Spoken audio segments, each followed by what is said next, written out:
Ya ilahi senden bir dileğim var, kapından sürüp de dara düşürme, dara düşürme.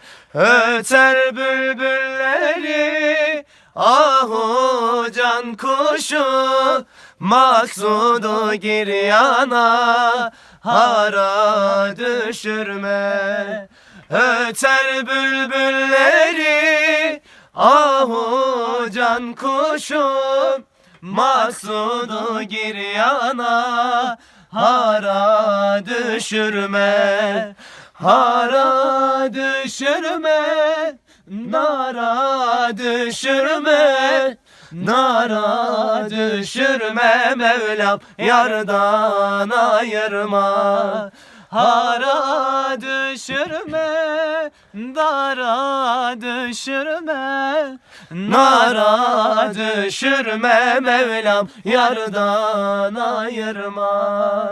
Cemalin nurudur aşığın canı, aşık feda etmiş ezelde kanı, ezelde kanı. Ey bu gönlükünde ruhun sultanı, aşkından başka bir hara düşürme. Öter bülbülleri ahu sen nedir can kuşum, ya maksudu giryana hara bu düşürme, hikmet. hara düşürme, nara düşürme, nara düşürme Mevlam, yardan ayırma.